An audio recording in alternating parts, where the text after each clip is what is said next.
Voilà, la première table ronde de l'après-midi a pour titre Images, performativité, légitimation. C'est un titre assez conceptuel, comme vous le voyez.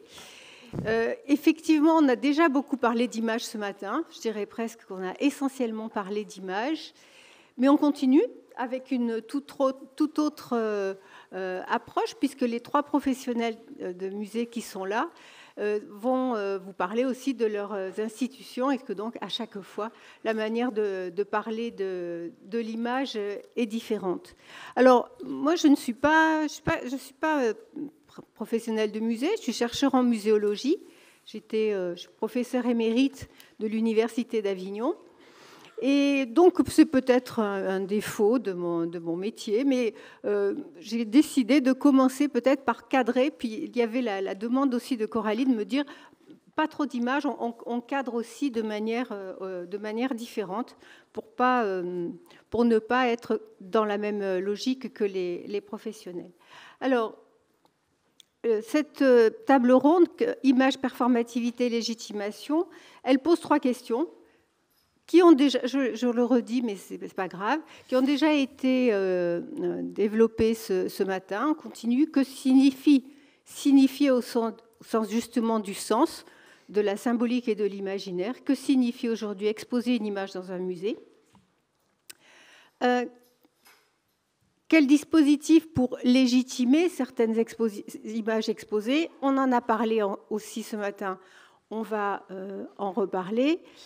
Comment décontextualiser le caractère performatif d'une image sensible ou équivoque afin de l'exposer? Ça a été évoqué aussi, mais je crois que cet après-midi, on va creuser ce troisième questionnement. Je vous ai dit que je suis chercheur. J'ai consacré pas mal de mes recherches à la muséologie de la réception compréhensive, c'est-à-dire qu'on cherche à comprendre par des méthodologies d'enquête bien spécifiques. On cherche à comprendre quels sont les effets d'une visite, d'une expérience culturelle sur les visiteurs, et de manière à ne pas s'en tenir juste à la sortie de visite, on met en place des méthodologies d'enquête qui vont faire qu'on questionne les gens effectivement dans le musée, mais on fait en sorte de pouvoir les questionner quelques temps après, quelques semaines, voire parfois, quelquefois, quand on peut, quelques mois après la visite. Alors, 1h, 3/4, c'est peu pour faire le tour de ces trois grandes questions. Alors, je commence par une sorte de définition en tant que chercheur en muséologie de l'image. La muséologie est une discipline universitaire qui est rattachée aux sciences de l'information et de la communication. On est donc, on a comme dans nos fondements théoriques beaucoup la sémiologie et la sémiologie, la linguistique aussi. Alors, justement, cette question de l'image, on la traite dans les expositions sur des sujets sensibles. Alors, nous, dans nos travaux, en réception sur ces expositions, on considère que expositions sur des sujets sensibles, ce sont des expositions ou des dispositifs muséaux qui traitent de sujets en débat dans la société, les médias, les institutions, au moment où l'exposition est présentée au public. En muséologie, c'est quelque chose qui est pour nous important, c'est-à-dire qu'on va détacher le sujet sensible peut-être de son histoire, de sujet par rapport aux historiens notamment, pour se centrer sur à quel moment l'exposition est présentée au public et à quel moment on va faire les études. Alors, je vais justement m'arrêter sur la notion d'image, la notion de performativité de l'image, et puis ensuite tenter d'évoquer, de discuter déjà la problématique de la légitimation. Ça a déjà été commencé. Alors pour ça, pour la légitimation, je m'appuierai sur certains de mes travaux en muséologie de la réception, puis ce sera à nos trois intervenants de prendre la parole. Alors, la notion d'image, tout d'abord, je la définis comme un moyen générique qui est un moyen de symbolisation des expériences du monde. On symbolise toutes les expériences du monde par les images, qui est doté de deux versants, un versant symbolique et un versant imaginaire. Et cette manière de définir l'image la rapproche du langage aussi. Et ce en quoi je tiens à insister, c'est que dans les musées, dans les expositions, dans le média exposition, image et langage ne sont jamais bien loin et ils travaillent tous les deux ensemble, toujours à écrire quelque chose, à dire quelque chose ensemble. Alors, dans le média exposition, les images sont habituellement choisies par les curateurs ou les commissaires pour participer d'un discours construit, c'est ce que je dis à l'instant, en fonction de la valeur esthétique ou artistique et de la pertinence thématique et de la force argumentative qu'ils attribuent aux images. Donc, pendant le petit déjeuner avec Wurt, on parlait de ça et on disait oui, il y a une espèce de ligne éditoriale dans le choix des images dans les musées au fil du temps. Dans les expositions sur des sujets sensibles, donc qui sont discutés dans la société au moment où l'exposition se déroule, la notion d'image va convoquer les mêmes objets et les mêmes images que dans la société en général, mais que dans l'espace muséal en général. Il n'y a pas les images des expositions de sujets sensibles et les autres, c'est-à-dire on va parler d'images pour nommer la photographie, le dessin, la sculpture, la peinture, l'affiche, le dessin caricature, l'image de cinéma, de vidéo, les images d'écran, etc. Mais dans les expositions sensibles, on sait que l'image a ce site particulier qu'elle peut bouleverser le spectateur dès le premier regard. Et rapidement, elle suscite chez le visiteur le désir de mettre des mots sur ce qu'il éprouve. C'est quelque chose qu'on observe dans les études, les enquêtes sur les visiteurs dans les expositions sensibles.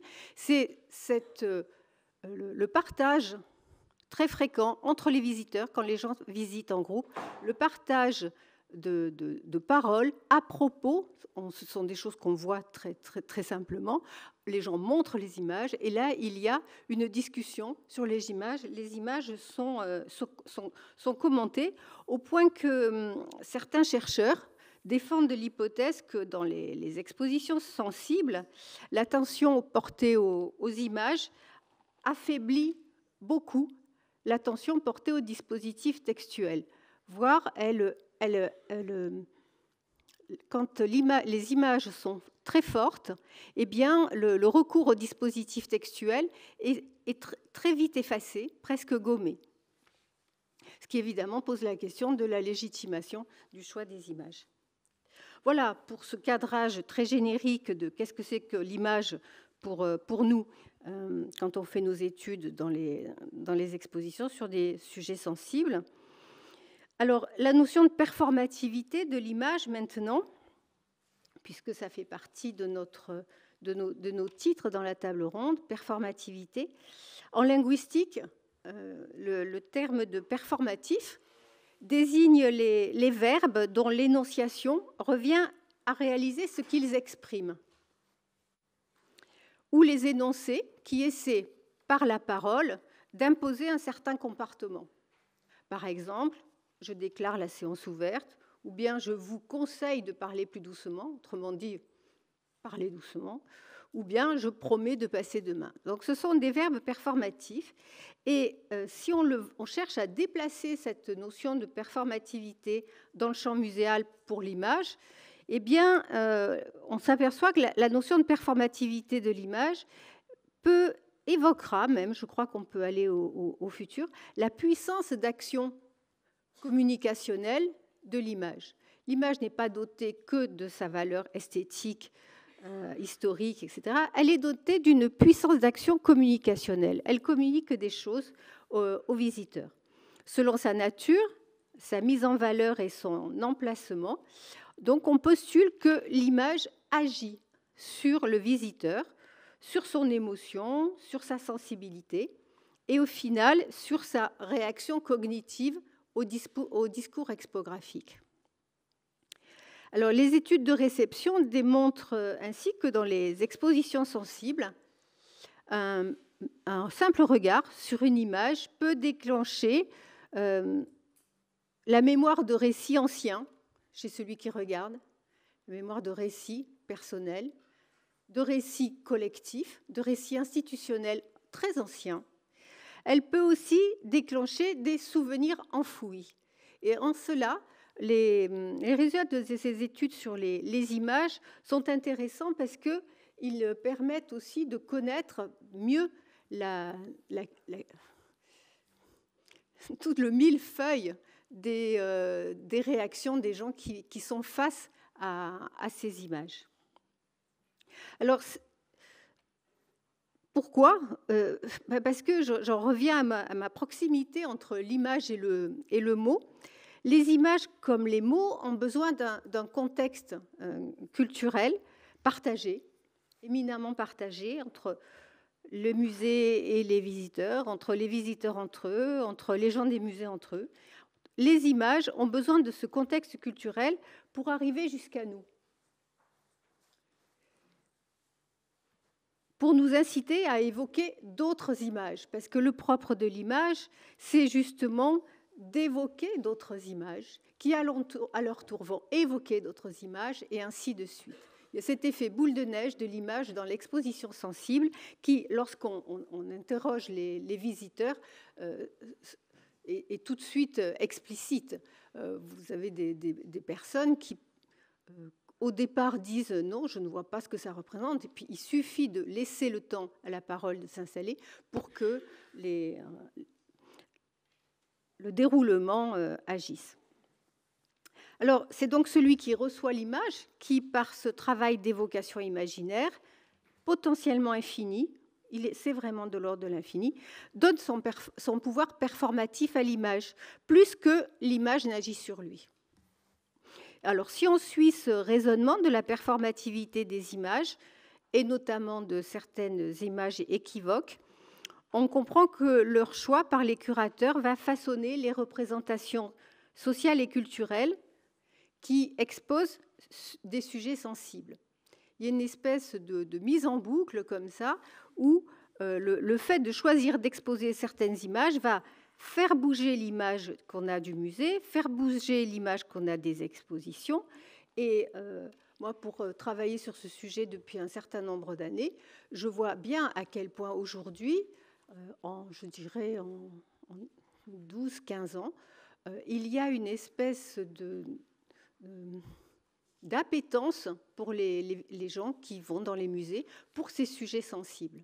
C'est-à-dire, au départ, c'est quelque chose qui a un peu choqué, qui a été un peu méconnu, mal compris. Et aujourd'hui, effectivement, que ce soit dans les musées d'art, d'histoire, de société, mais oui, d'art, de sciences et aussi d'histoire, il y a une appétence pour ces sujets. Alors, est-ce que, du coup, par effet rebond, tous les musées vont se mettre à vouloir traiter du sujet sensible? C'est une question qu'on pourra se poser tout à l'heure. On comprend aussi qu'il est extrêmement épineux de réussir à décontextualiser ce caractère performatif de l'image, puisqu'il est propre à chaque visiteur. Puisque si la force de conviction, la force performative de l'image est propre à chaque visiteur, comment peut-on envisager de penser quelque chose qui va décontextualiser une réception propre à chacun? Voilà encore une question qu'on verra qui sera abordée.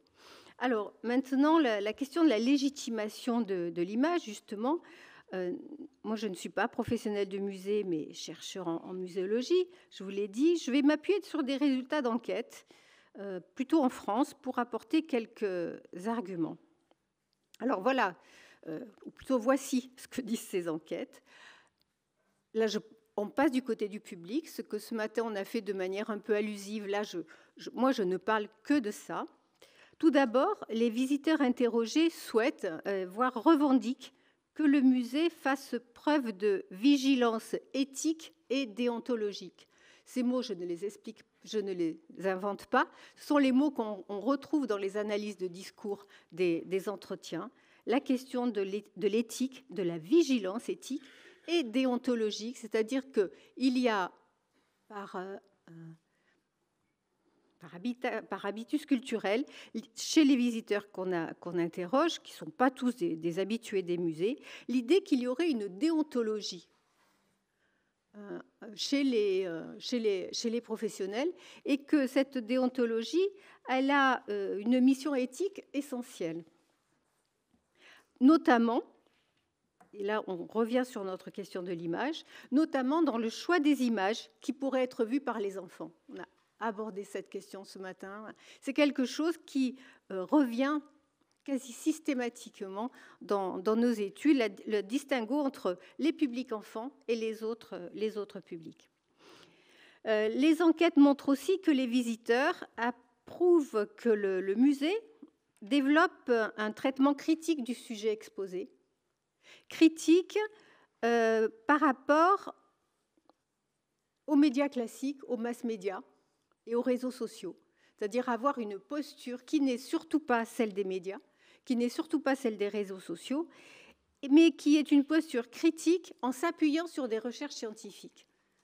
Ce n'est pas moi qui l'exprime, ce sont les visiteurs qui espèrent et qui souhaitent que les expositions sur des sujets sensibles ne soient pas là pour redire ce que disent les mass-médias, et surtout pas pour se plier à ce que disent les réseaux sociaux numériques, mais pour apporter une culture de l'image sur les sujets sensibles qui soit la culture des professionnels, des musées et des scientifiques. Les visiteurs apprécient d'autre part que pour traiter les sujets sensibles, les musées recourent à des textes ou à des outils numériques. Alors cette question du numérique, c'est quelque chose qui est vraiment très présent désormais, c'est-à-dire la complémentarité entre les images, on va dire fixes par exemple, et tout ce qui est de l'ordre du recours au numérique pour traiter de l'image dans l'exposition, avec des dispositifs, des petits salons, des endroits vraiment où chacun peut s'installer. Ce sont des choses qu'on a, vous voyez, il y a une expertise déjà des visiteurs sur ces sujets. Parce que selon eux,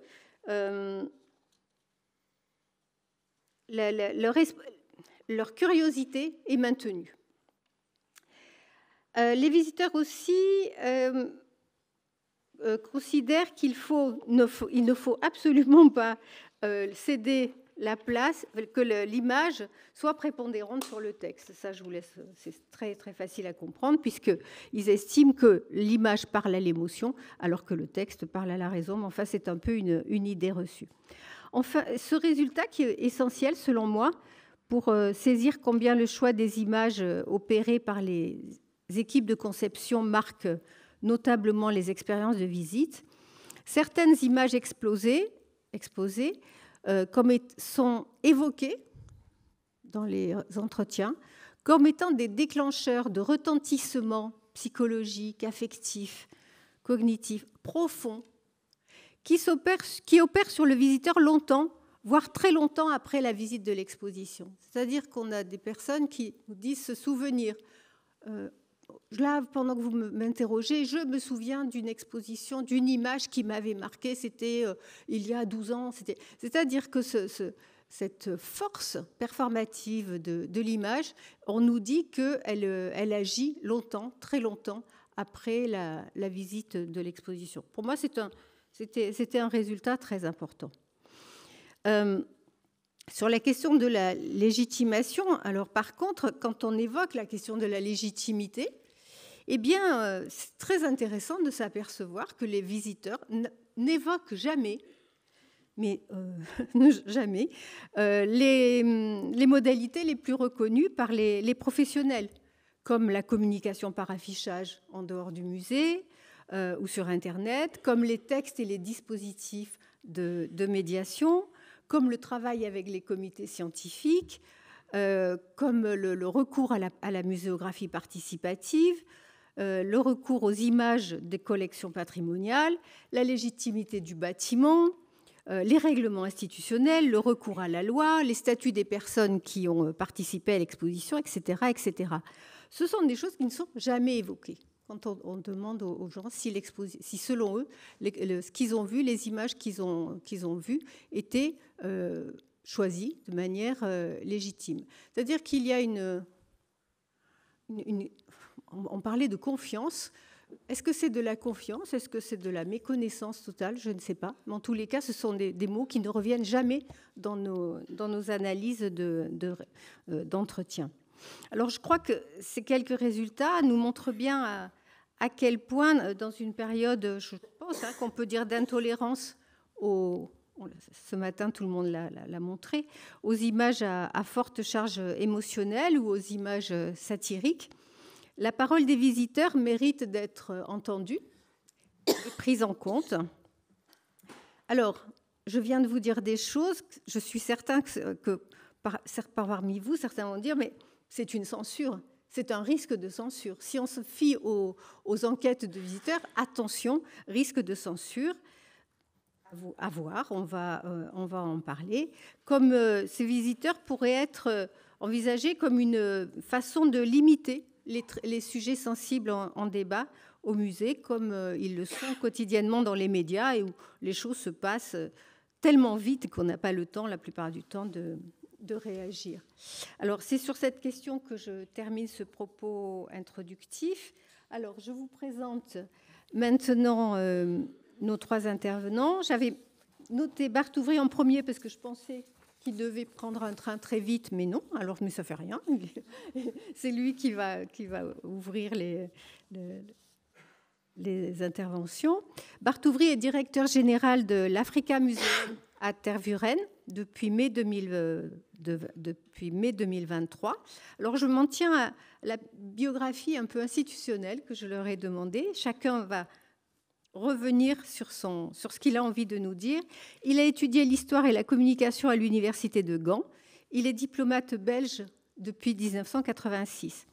Il a été en poste dans le Moyen-Orient, en Europe et en Afrique, particulièrement dans des postes multilatéraux tels que l'Agence internationale de l'énergie atomique à Vienne, les Nations unies à Genève, le programme des Nations unies pour l'environnement à Nairobi ou le Conseil de l'Union européenne à Bruxelles.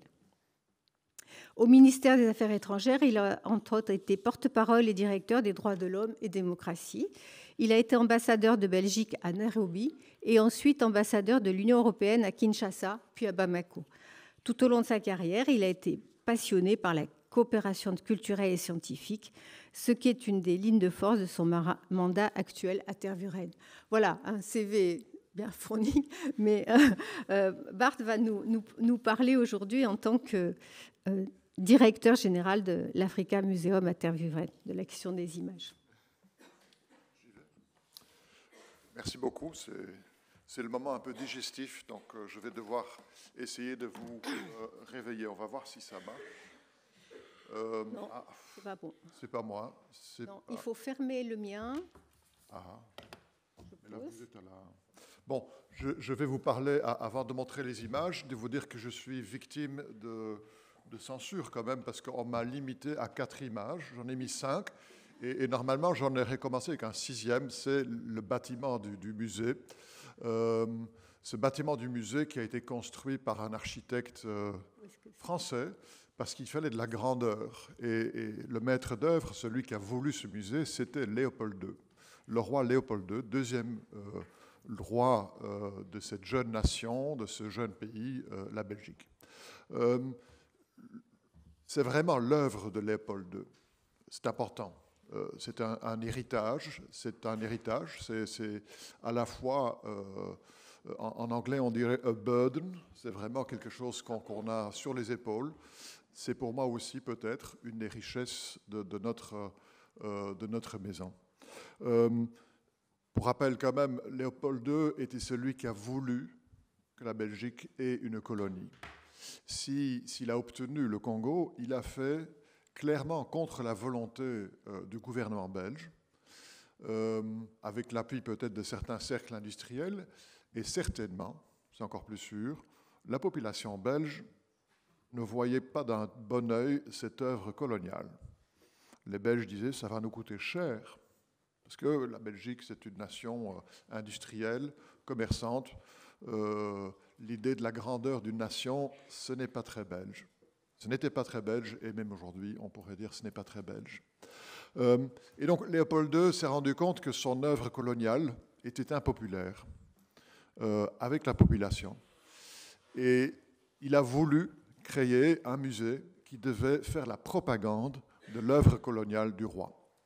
Et vous allez, si vous vous promenez dans ce grand bâtiment, vous allez voir à plusieurs endroits un double L, c'est l'insigne de Léopold II. Et donc, vous vous imaginez que pour nous aujourd'hui, vu aussi le contexte de l'État indépendant du Congo pendant lequel il y a eu des atrocités, il y a eu des crimes graves, surtout pendant la période de l'exploitation du caoutchouc, ceci est un poids sur nos épaules, et donc quelque chose sur lequel nous devions réfléchir.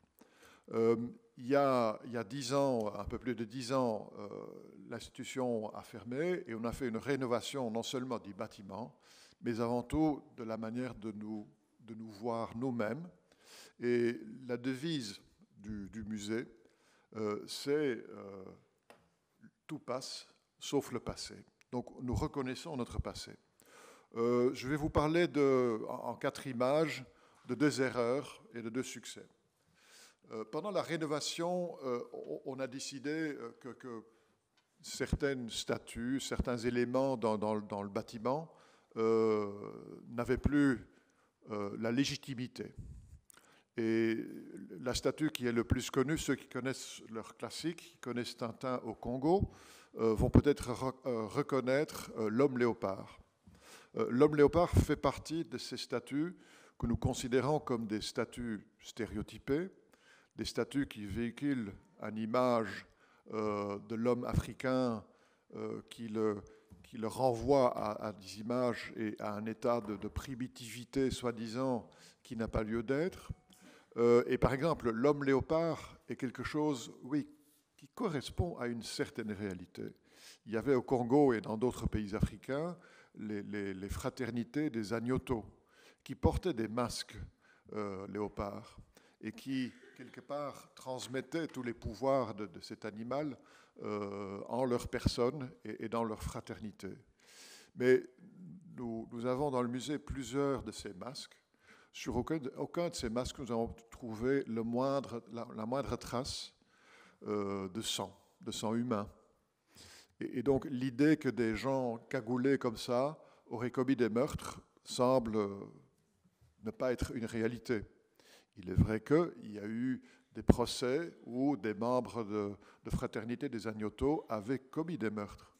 Mais de là à véhiculer cette image, pas vraiment une bonne idée. Et donc, à la réouverture du musée, il y a 6 ans, nous avions fait cet endroit. Mais regardez bien cet endroit. Il y a... Bon, on voit ces statues. La lumière, elle est assez agréable quand même. C'est un espace muséal, blanc, neutre. Il n'y a pas de contextualisation. Il y a un écran. Si vous voulez pousser l'écran, vous allez trouver un peu de message. Mais la moyenne des visiteurs qui, bien sûr, rentraient maintenant dans le musée par les caves et donc qui voyaient en premier cet endroit, ben, oui, 30% des visiteurs viennent avec un guide, mais ça veut dire que 70% des autres visiteurs viennent sans guide et n'avaient pas de contextualisation. Donc nous n'avons pas déconstruit ces images. Et je peux vous dire que, en arrivant, je suis encore stagiaire dans ma boîte, ça ne fait qu'1 an maintenant que je suis là. Mes premières semaines, toutes les personnes internes, externes auxquelles je parlais me disaient ce dépôt des statues ne fonctionne pas. Les gens ne comprennent pas. On a déjà entendu des mamans qui disent à leurs enfants, ben voyez les enfants, ça c'est l'Afrique. Et donc nous avions très clairement commis l'erreur de ne pas contextualiser. Entre-temps, j'ai été très vite parce qu'après un mois, je me suis rendu compte que je ne pouvais pas porter la responsabilité. Et donc, nous avons transmis ces statuts dans un autre endroit, plus loin, qui en ce moment est fermé et ne peut être visité qu'avec l'accompagnement de guides. Des guides qui peuvent, de par leurs paroles, déconstruire les images qui sont véhiculées par cette collection. Et puis, dans cet endroit aussi, je peux vous dire qu'il y a des vieux néons, et j'ai insisté, même quand vous allez contextualiser, garder les néons, ça doit vraiment être un dépôt. Il faut clairement porter les messages que ceci n'est pas la manière dont nous voulons montrer l'Afrique. Donc, c'est la première erreur du musée. Avec les meilleures intentions possibles, nous avons continué à véhiculer l'image stéréotypée et négative de l'Afrique. Deuxième image, c'est plus récent. Pendant mes premiers mois, il y avait une mini-exposition pop-up. Ce n'était pas prévu, en fait, c'était un projet avec un artiste photographe burundais également militant, qui avait consulté nos archives. Nous avons à peu près 1 million de photographies de l'époque coloniale et qui a voulu déconstruire ces images. C'était son intention. Déjà, il y a eu un acte de censure, si vous voulez. L'affiche à l'origine pour ce pop-up, on voyait les seins de cette dame, qui très clairement, quand on regarde, elle n'était pas nécessairement contente d'être prise en photo. Est-ce qu'elle avait le pouvoir de dire non au photographe? Je ne suis pas sûr. Et donc, là, nous avons demandé au photographe, de grâce, changez un peu, faites un peu de cropping, comme on dit en anglais, changez cette image, ce n'est pas acceptable. Et puis, quand on a vu ce qu'il voulait présenter, on s'est rendu compte qu'il avait isolé les cartels des images parmi les plus controversées, et il les avait transmis pêle-mêle sur un mur, où on voyait des expressions qui, franchement, étaient insultantes, qui étaient inadmissibles. Et donc, la première réaction, on était à 2 jours avant l'ouverture, la réaction était nous devons au moins mettre un texte pour dire les images véhiculées dans cette exposition et surtout les paroles ne correspondent pas aux valeurs qui sont portées par notre musée aujourd'hui. Et puis, on a revu les images, on s'est rendu compte qu'ils montraient par exemple des photos de filles mineures, pubères. Et c'est vrai que dans notre collection, on en voit énormément. Et si on en a tellement d'images de nudité, c'est, je crois, imputable largement à un certain intérêt de l'homme colonial pour cette nudité. Parce que connaissant le climat et l'environnement congolais, on sait très bien qu'en dehors du cercle familial, il n'y avait pas autant de nudité. Donc de nouveau, des images coloniales qui ne correspondent pas à la réalité du pays et qui ici, par l'artiste qui voulait quelque part déconstruire, qui voulait montrer son émoi, ses émotions, il montrait quelque chose qui, pour nous, était extrêmement délicat, parce que cette fille, on peut partir du principe qu'elle n'avait pas pu décider d'être prise en image ou non, et certainement pas de figurer un jour dans une exposition. Finalement, qu'est-ce qu'on a fait? On a décidé de demander au photographe de faire une médiation. Parce que pour demander à d'autres personnes de faire de la médiation sur un projet sur lequel nous n'avions pas vraiment, parce que ça avait été fait en très petit cercle, il avait travaillé avec une personne du musée, c'était pas possible. Personne n'aurait accepté de le faire parce que pour la plupart des collègues au musée, c'était inacceptable. Ils ne pouvaient pas Il disait, ce ne sont pas nos valeurs. Finalement, on l'a demandé à l'artiste lui-même, qui, malheureusement, a décidé, non, moi, je n'ai pas trop envie de le faire, je le fais le faire 2 jours. Et donc, qui est allé à la presse, qui est allé se plaindre, je suis censuré par le musée. Et donc, ça n'a pas fait trop de vagues, mais quand même, pour le musée, ça a été un moment très délicat.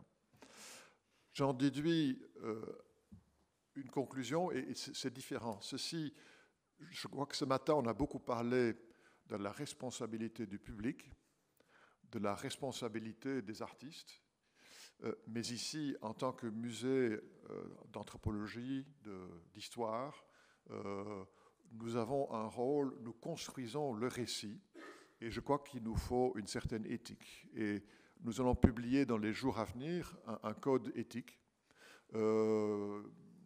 Il a été fait un peu dans la précipitation, ce n'est jamais bon, mais je crois qu'il nous faut absolument, en tant que musée, développer. Vous avez parlé de ligne éditoriale. Moi, je parle d'un code éthique. Je ne parle pas nécessairement d'un comité éthique, il faut éviter, mais il faut une boussole à tous ceux qui travaillent au sein du musée, que ce soit des internes, le personnel, ou que ce soit à l'externe, des artistes, des scientifiques. Par exemple, dans le même ordre d'idées, j'ai en ce moment, et je dois avouer que je n'ai jamais approuvé, bon, ça date d'avant mon temps, mais il y a un artiste qui veut travailler sur les images de personnes, de patients psychiatriques à l'époque coloniale. Quand on a ces images de personnes qui clairement n'ont pas pu librement décider d'être prises en photo, je crois qu'il faut une certaine éthique. Je ne vois pas d'autre solution. Ce sont 2 exemples de ce qui a mal tourné. Heureusement, au musée, je crois qu'on a aussi de bonnes pratiques. Nous avons caché ou enlevé quasiment rien. Le mérite n'en revient pas nécessairement au musée, parce que nous n'avons pas le choix. Le musée a été classé comme un monument, c'est de la patrimoine, ça veut dire qu'on peut toucher à quasiment rien. Et donc, dans la Grande Rotonde, c'est un lieu symbolique, c'est le lieu d'apparat, où d'ailleurs l'inauguration avec le roi Albert II, le successeur de Léopold II, a eu lieu. Il y avait aussi des statues que nous ne pouvions pas enlever. Et je vois que les photos ne sont pas de très bonne qualité. Ce sont avant tout aussi les sous-titres de ces photos. Dans ces photos, on dit entre autres « La Belgique apporte la civilisation au Congo ». Je me rappelle avoir vu cela avec un ami africain qui a été profondément choqué. C'était pendant les travaux. Et puis on a demandé, est-ce que nous pouvons enlever ces sous-titres, parce que c'est scandaleux, on ne peut pas montrer ça. Les services du patrimoine nous ont dit non. Et les services du patrimoine, ils ont des règles, ils sont stricts, et donc on ne les a pas enlevés. Et à l'ouverture du musée, on pouvait voir ces images et ces sous-titres sur une belle plaquette en cuivre. Et on s'est rendu compte que ça ne passait pas, ça ne marchait pas, on se faisait critiquer, et je crois qu'on se faisait critiquer à juste titre. Là, par exemple, ce n'est pas très visible, mais vous avez l'image d'une jeune femme, c'est clairement une vue, c'est extrêmement érotique. Eh bien, en demandant à un artiste congolais d'apporter ce rideau qui laisse transparaître l'image d'origine, on apporte des contre-images. Ici, l'image de la femme européenne, comme elle était véhiculée souvent, une femme élégante, bien habillée, qui joue un instrument. C'est une autre manière de montrer la femme. Et donc, l'artiste congolais, en montrant et en couvrant, en montrant une certaine pudeur par rapport à l'image coloniale, je crois, a joué un rôle, pour ne pas cacher, mais pour contextualiser. Deuxième bon exemple, où il y a une intervention d'un artiste congolais aussi, Freddy Tsimba. Au musée, nous avons une galerie qui est un mémorial pour tous les colons qui sont morts au Congo avant 1908. On aurait pu décider de cacher ces images, de mettre un rideau. On a fait autre chose. C'est Freddy Tsimba qui a collé contre les vitres les noms de personnes qui sont mortes avant 1908 et qui sont des personnes africaines, congolaises. Et l'après-midi, seulement l'après-midi, quand il y a le soleil, ce n'est pas tous les jours, c'est vrai, ces noms sont projetés contre ce même mur et mettent en contexte quelque part ce double moral où on commémorait les colons, les Blancs, et on oubliait les victimes de l'époque coloniale. Je crois que c'est une œuvre subtile, certainement, mais elle fonctionne très bien. J'avoue qu'on a quand même apporté une petite plaquette avec une photo qui montre justement ce que l'on voit uniquement quand il y a le soleil. Peut-être Freddy a cru qu'on avait plus de soleil qu'on en a en ce moment en Belgique. Mais je crois que c'est une manière de contextualiser qui est largement acceptée. Et si nous sommes arrivés avec des erreurs, avec des adaptations à certaines solutions, un des éléments principaux là-dedans a été le dialogue avec des personnes afrodescendantes et avec des personnes africaines. Je crois qu'un des changements qui sont en cours au musée, c'est de s'assurer qu'il y ait des personnes avec une certaine sensibilité, des personnes afrodescendantes, qui sont à des positions clés au sein du musée. Et nous avons aussi une action éducative, une action culturelle qui implique énormément artistes afrodescendants et africains dans notre fonctionnement. Je donne un dernière image pour quand même dire que, en tant que Africa Museum, je suis convaincu que nous avons encore un énorme chemin. Ceci, c'est une photo que j'ai prise en Autriche récemment, et c'est une affiche d'une ONG humanitaire qui essaye d'obtenir des fonds et qui donc, c'est déjà un peu plus subtil que ce qu'on a voyé dans les années 80 ou 90, mais qui montre des enfants africains dans le besoin. C'est avec ce genre d'image qui, quelque part, relève d'une bonne volonté. Je crois que cette image aujourd'hui en Belgique, je ne crois que c'est plus possible, mais qui semble être possible encore dans certains pays africains. Nous avons véhiculé l'image misérabiliste de l'Afrique.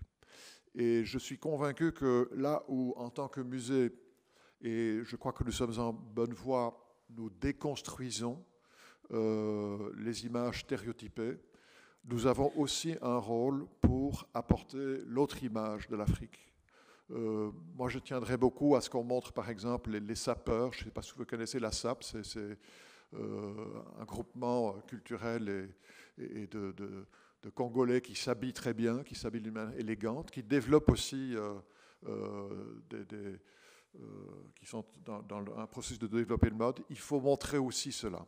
Je crois que c'est une obligation pour nous, pour ceux qui sont musées du monde, c'est non seulement de déconstruire, mais aussi de continuer quelque part notre tâche de fabriquer des images ou de véhiculer des images, mais de le faire d'une manière, dans un contexte de responsabilité dans la société, sans manipulation. Et j'avoue que là, les artistes peuvent être d'un grand apport, mais même ces artistes, je voudrais qu'ils respectent une certaine éthique.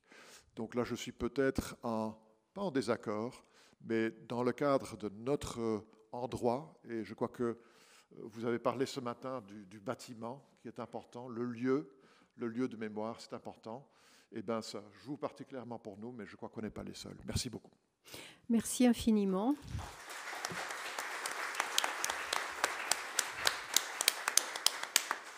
Merci aussi de terminer sur cette dimension politique de l'image, des choix des images par ce que vous appelez les musées du monde, mais surtout les équipes qui décident de ces musées. J'ai entendu aussi l'importance du discours du guide qui quelquefois est dans d'autres pièces et ailleurs, et comment tout ça participe d'une mosaïque de contextualisation qui est bien en cours d'élaboration, qui ce matin disait que la médiation, c'était quelque chose qui devenait partie prenante des expositions sur les sujets sensibles, parce qu'effectivement, la formation des médiateurs est un élément important.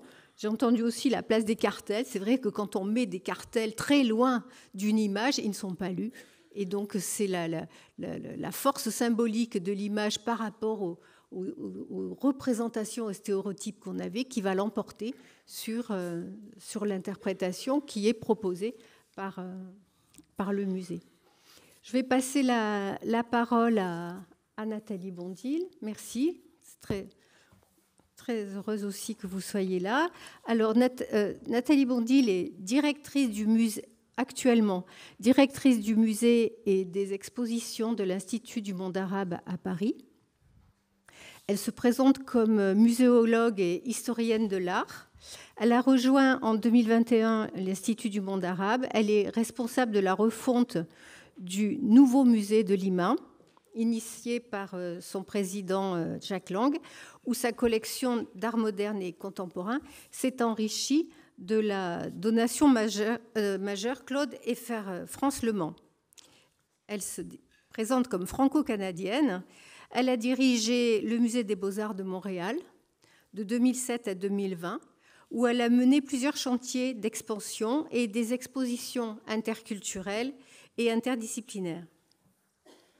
En action éducative, puisque c'est l'autre côté très fort de son action.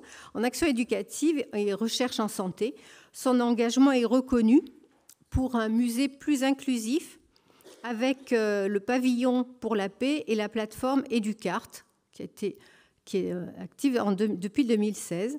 Enfin, l'aile des arts du tout monde en 2019. Aujourd'hui, elle enseigne le care et le cure au musée avec la muséthérapie comme sage, en tant que sage de l'Université de Montréal pour l'École du Louvre et l'INP. Elle est vice-présidente du Conseil des arts du Canada entre 2014 et 2021, membre élue du conseil d'administration d'ICOM France, et elle est récipiendaire de prix et de doctorats en France et au Canada. Nathalie, à vous. Merci beaucoup. Merci beaucoup pour l'invitation. Je me réjouis de voir beaucoup de collègues dans la salle. Alors, moi, j'ai un peu plus de photos, mais j'irai plus vite. Donc, je voulais commencer donc, sur cette question des images sensibles ou des objets sensibles avec cette photo donc, qui nous avait beaucoup interpellé dans le Newsweek. Donc, maintenant, nous quittons donc, la galerie donc, des objets que nous avons volés d'autres cultures pour entrer dans la galerie donc, des objets que nous avons payés beaucoup trop cher. Donc, je trouvais ça assez comique. Et quand cette image était sortie dans Newsweek, c'était au moment de Black Panther. Alors là, donc à l'époque, je travaillais en Amérique du Nord, au Canada, et je peux vous dire que parmi mes collègues de directeurs américains, quand il y avait cette scène absolument dramatique pour un conservateur de musée, où on voyait donc une personne briser donc une vitrine pour pouvoir s'emparer d'un objet qui avait été volé à sa culture, donc c'était quand même, tout le monde réfléchissait à la façon dont il fallait pouvoir donc décontextualiser ou plutôt contextualiser donc ce rapport donc à d'autres perspectives. C'était le début. Je vais insister surtout sur les différences de perspective, parce que ce qui est sensible pour l'un n'est pas forcément sensible pour l'autre. Et évidemment, donc, cela dépend beaucoup des domaines et des territoires culturels dans lesquels nous travaillons.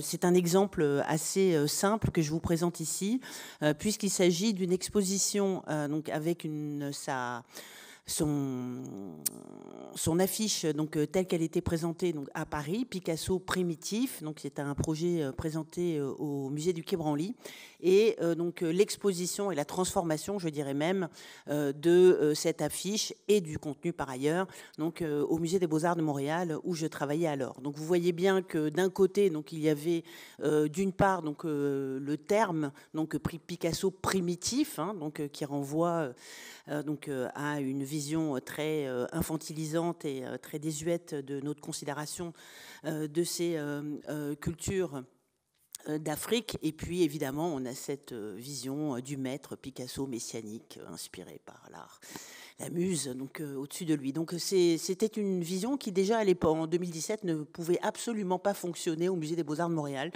et raison pour laquelle donc nous avions complètement transformé le parcours, nous l'avions décolonisé en fait. Mais ce qui était intéressant pour Montréal à cette époque, c'est que je travaillais sur un grand projet donc qui permettait de mettre pied à pied donc de l'art contemporain et des objets dits ethnographiques donc pour la future aile du tout monde. Et c'était vraiment un exercice intéressant pour l'ensemble de nos équipes.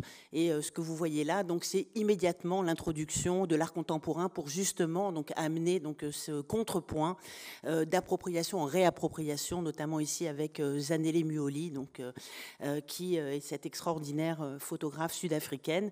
Et en plus de cela, donc, il y avait une autre exposition donc, qui était importée du Royal Ontario Museum et qui s'appelait Here We Are Here, donc l'art des Noirs canadiens, donc, qui permettait aussi de pouvoir avoir une vision donc, sur, donc, au lieu où nous étions. Donc, vous comprenez que ce qui ne choquait pas en France était extrêmement choquant quand on était donc, au Québec, au Canada et en Amérique du Nord.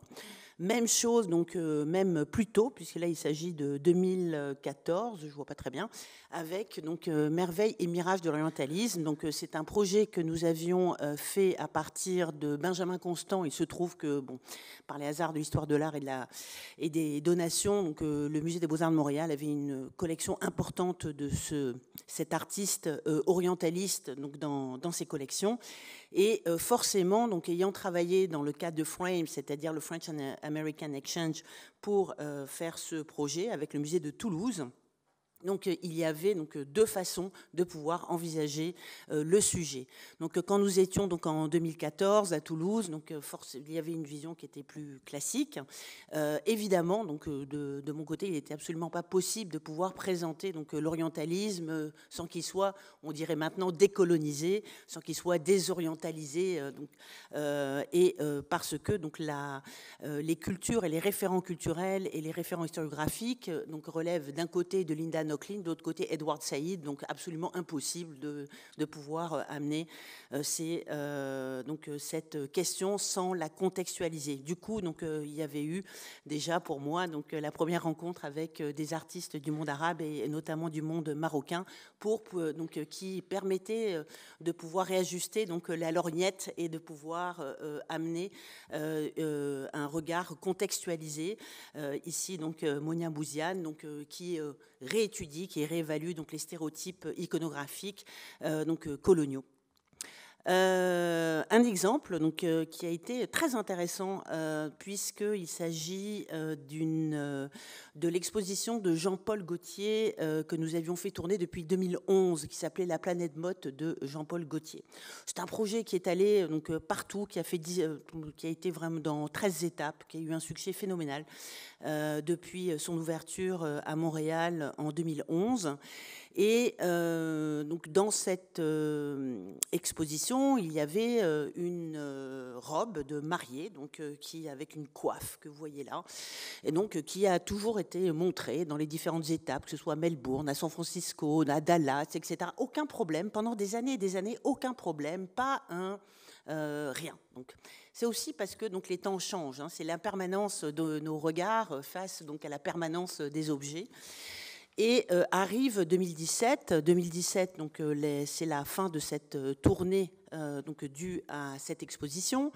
Jean-Paul Gaultier est absolument ravi. Il dit que c'est le plus grand défilé qu'il ait jamais organisé de sa vie. Donc on veut vraiment conclure donc cette merveilleuse aventure ensemble et autour d'un thème très spécifique qui s'appelait Love is Love. Donc c'était vraiment la question de l'amour pour tous, puisque donc Obama à l'époque donc venait de légaliser donc le mariage donc pour les LGBT, ce qui était fait depuis très longtemps donc au Québec et au Canada.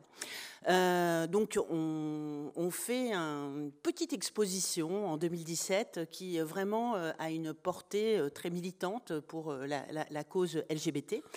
Et donc dans cette exposition, il y avait donc les robes de mariée que Jean-Paul Gaultier donc avait fait. Il disait ben voilà, c'est ce projet-là qui est conclusif après notre grande aventure va nous permettre de pouvoir mettre les robes de mariée comme on le fait à la fin de tout défilé couture.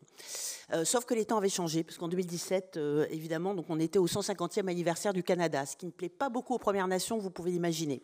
Alors donc pourtant on avait fait nos devoirs, on avait donc un totem des pensionnats, on avait vraiment une programmation fantastique sur les Premières Nations avec un vrai intérêt.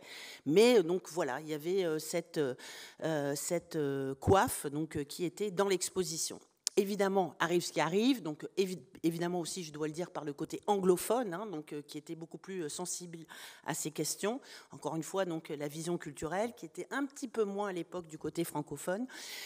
Et donc on se retrouve donc avec, et je me trouve d'ailleurs mise en cause donc pour exposer donc cette coiffe à plumes inspirée des Premières Nations, donc des plaines centrales des États-Unis.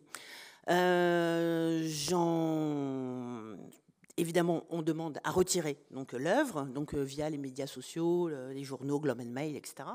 Pas du tout les journaux francophones. Et moi, je suis contre la censure et l'autocensure. Donc, je me dis, il faut qu'on trouve une autre solution. Parce que, donc, cacher donc, ne sert à rien, puisqu'en fait, ce n'est pas pédagogique. En même temps, ne rien faire ne sert à rien, parce que c'est vraiment la différence, l'irrespect, etc. Donc, j'ai vraiment réfléchi beaucoup. J'en ai parlé à Jean-Paul Gaultier, qui, évidemment, ne comprenait rien, parce que c'est une personne qui est tellement ouverte, tellement... vraiment, c'est you get what you see. Enfin, c'est quelqu'un de très, très, très tolérant, qui a fait ses premiers castings, entre guillemets, dans la rue. Mais la question des Premières Nations est très, très spécifique. Hein. C'est vraiment... elle ne doit pas être... mélangée donc avec donc la question du racisme ou interconfessionnel donc ou de couleur de peau, c'est autre chose et donc ça doit être traité avec un soin et une connaissance, une expertise spécifique. Donc j'ai beaucoup travaillé et l'idée je me suis dit, bon, on va essayer de trouver une troisième voie. Donc, par rapport à cet objet-là, on va essayer de trouver donc, la voie du dialogue, ce qui pour moi a toujours été le plus important, donc la voie du vivre ensemble, la voie des devoirs glissants, la voie de la relation, donc c'est-à-dire donc comment faire destinée commune, donc au-delà de nos frictions, hein, des patrimoines donc contestés. Je vois Dominique qui est là. Et donc la solution donc est venue donc d'un très très grand artiste donc qui est donc irlando-cri qui s'appelle Kent Monkman, que vous connaissez peut-être ici en France parce qu'il avait été exposé au Palais de Tokyo dans l'exposition Diorama. Et en fait, Kent, que je connaissais depuis très longtemps, donc avait dit ben voilà, on va faire un mariage. Comment est-ce qu'on peut réconcilier finalement? Comment est-ce qu'on peut réparer? Comment est-ce qu'on peut aller au-delà donc de cette problématique d'appropriation culturelle? La question, c'est toujours le dialogue. Ça fonctionne avec le dialogue. C'est la médiation, c'est le trait d'union. Donc, c'est vraiment donc, sur ce plan-là.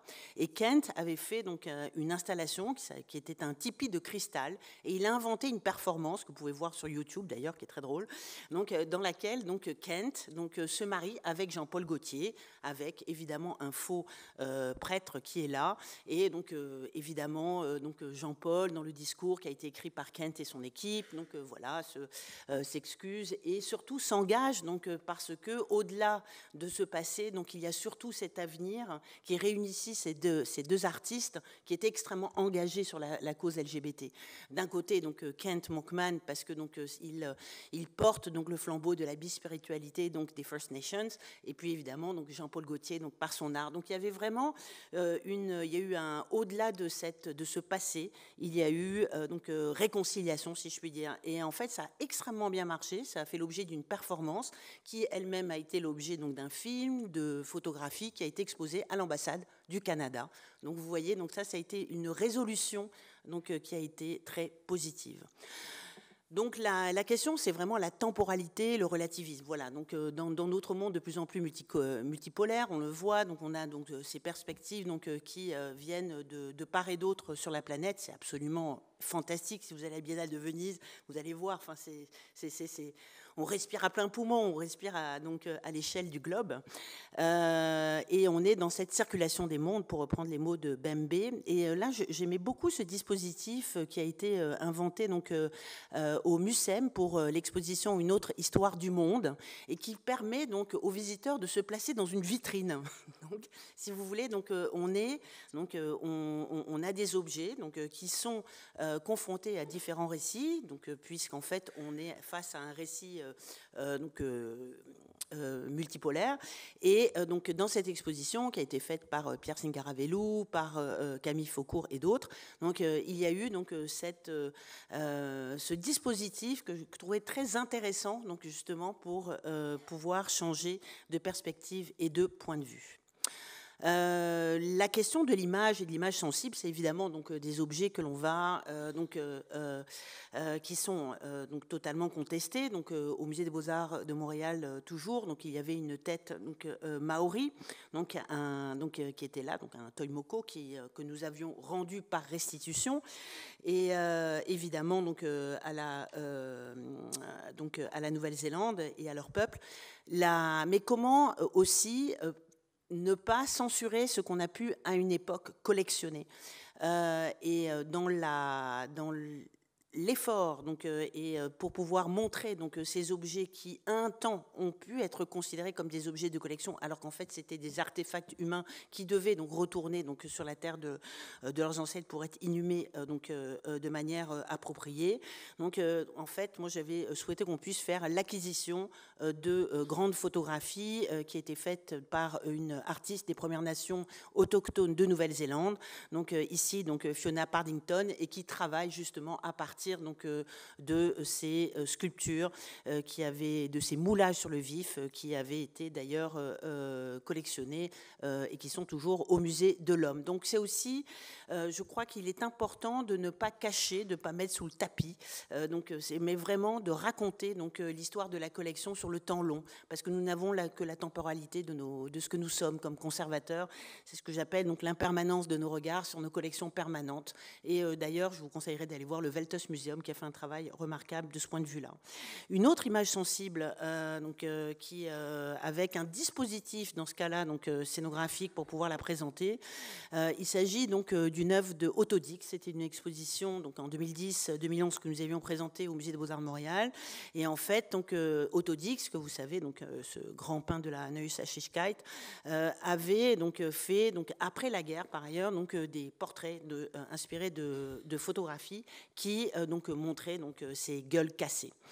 À la Neue Galerie à New York, donc la même œuvre était présentée et les gens étaient effrayés. Moi, en fait, c'était intéressant parce qu'à l'inauguration, on voyait donc des dames new-yorkaises qui se promenaient et qui trouvaient ça absolument épouvantable de montrer donc cette aquarelle. Donc ça m'avait beaucoup frappé en fait parce que on se disait bon, il faut quand même amener donc les visiteurs donc à ne pas considérer cette œuvre comme étant simplement une œuvre horrifique. On n'est pas dans du gore, hein, c'est au contraire. C'est une œuvre qui est profondément humaine, qui est profondément empathique, qui montre donc cette horreur donc de la guerre et de la Première Guerre mondiale dans ce cas-là. Donc il y a eu toute une réflexion qui a été mise en place, que j'ai faite pour pouvoir donc amener donc vers cette œuvre-là et pour pouvoir donc décoder justement donc les différentes étapes de ce que on peut ressentir comme terreur face à l'image. Donc il y avait un premier cabinet où on montrait donc les illustrations qui à l'époque n'étaient pas censurées dans les journaux, où on voyait donc l'horreur de la guerre donc et des gueules cassées. Et ensuite donc on traversait donc dans cette espèce de tranchée, c'est un petit peu dramatique ce que vous voyez là, mais c'est les témoins avec donc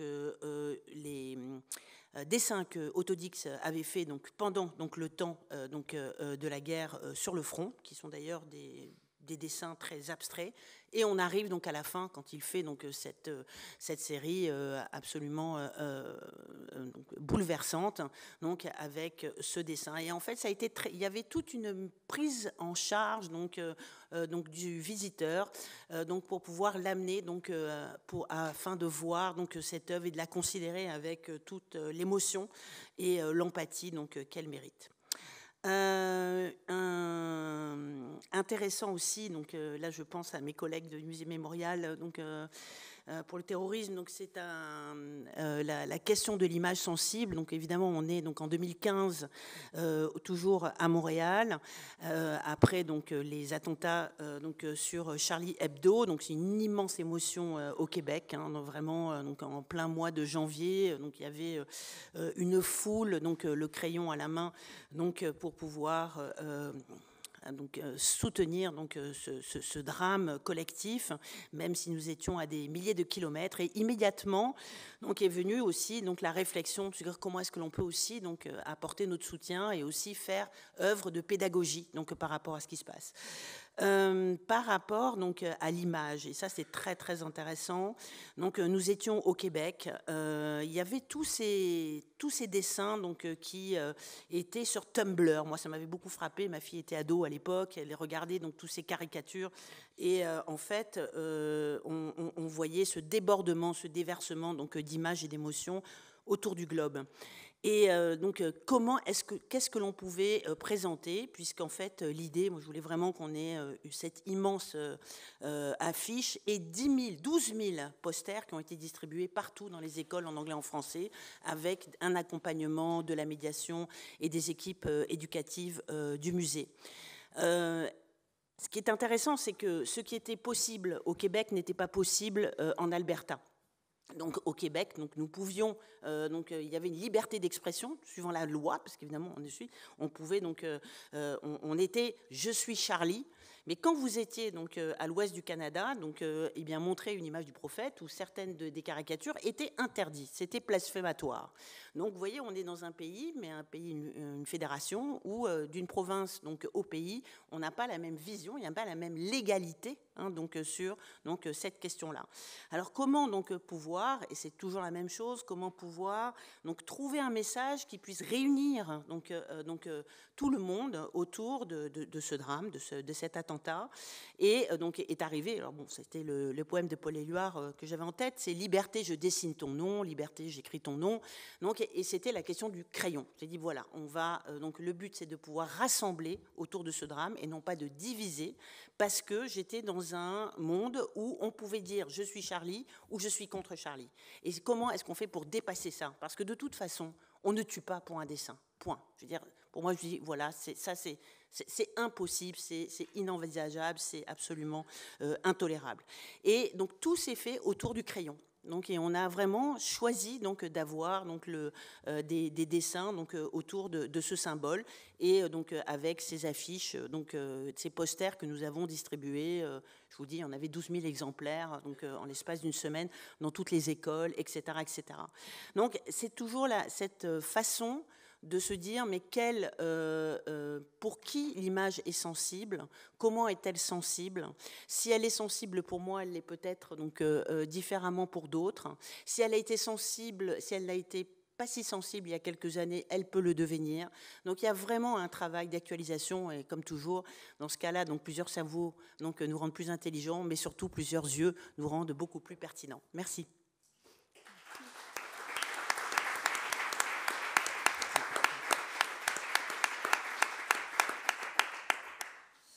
Merci infiniment. Voilà cette question dans un même pays, selon les États, selon les lieux, les choses se changent radicalement. La sensibilité aux images change.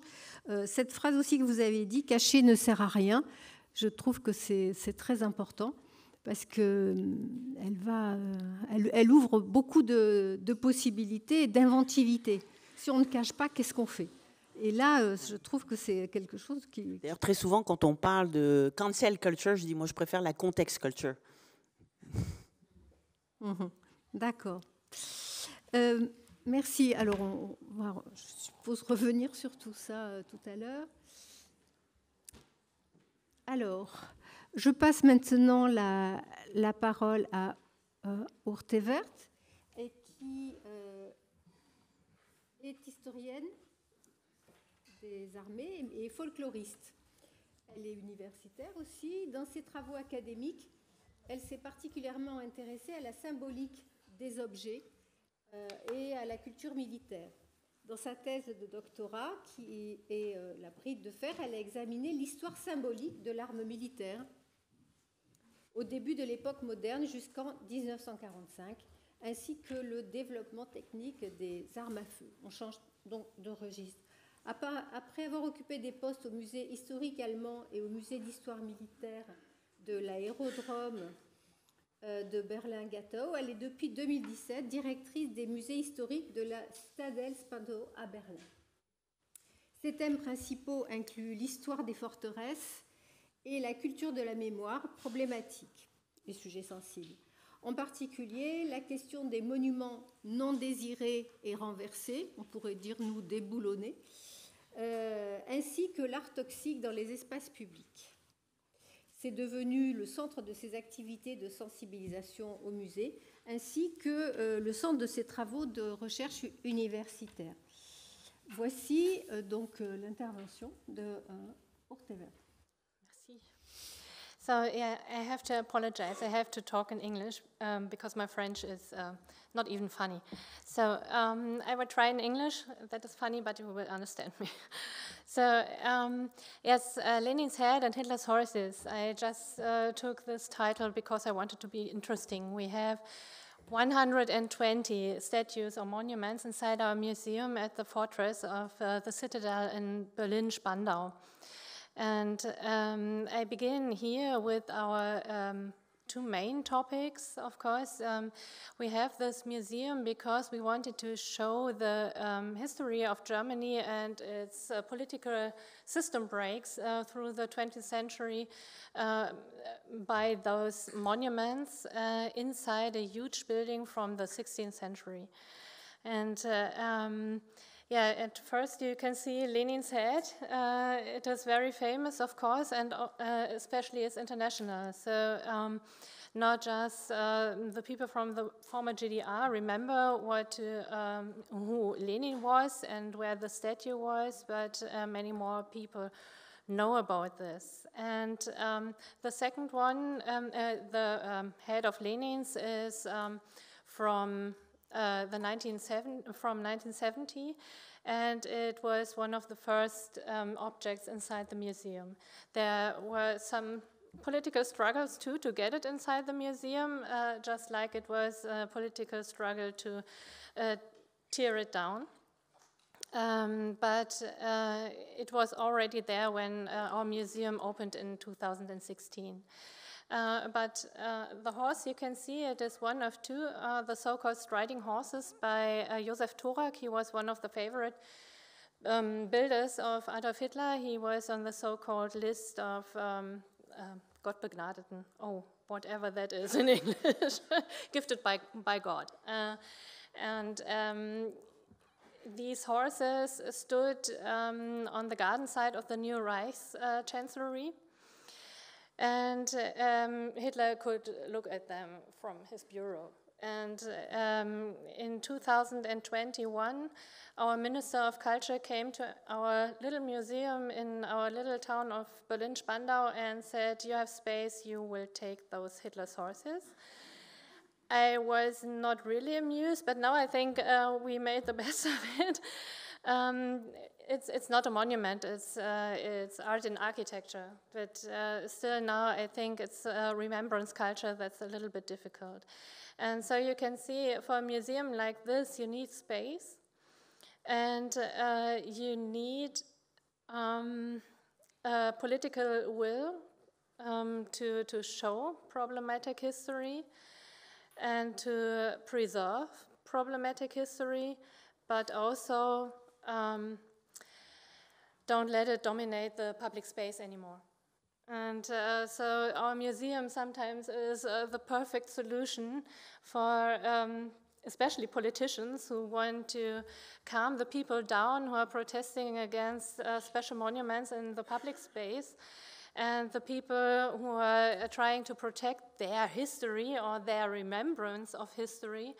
And both sides are becoming more and more aggressive. As you know, in America, even people die protecting or toppling down a monument like General Lee. And so even in Germany, there are really fights about, not just debates or discussions, really fights about some monuments. And then the politicians in Berlin come and say, do you take this monument because we don't want to have any struggle anymore? And so it was like this with those horses. Our approach is from the beginning to touch those monuments. The visitors are not just allowed to touch them, but encouraged to touch them. In the first place, it was with guided tours for blind people. But of course, we have a special idea how you can grab your own history or grab a new history. For example, on the left you can see a dancer on a Nazi memorial stone. It was buried after 1945, when in Germany every Nazi disappeared and we all didn't know anything about anything. And so it was hidden inside the ground to tell the Soviet soldiers that already surrounded Berlin, we didn't know anything, and here are no Nazis, welcome at Berlin. And it was digged from the ground in 2011, and everyone in Berlin knew where to dig. And we invited a dancer and the Philharmonie Orchestra to make a tour through the whole museum, and not to dance just inside the museum, but on special monuments. And she did also on Lenin's head, and I was really afraid, not because of the head, it's Ukrainian granite, you can't do anything with it. But for the dancer, but she was great. And also those little dancers we have here were on it. It was a workshop for children from Syria and children from Germany. They didn't have the same language yet, but they learned in a different language, like dancing, about each other's history and each other's ideas. And I think it was a creative thing to deal with monuments, not just with the Lenin's head, but also with the statues, for example, from the so-called Siegesallee, Victory Alley, that was a gift by our Kaiser Wilhelm II.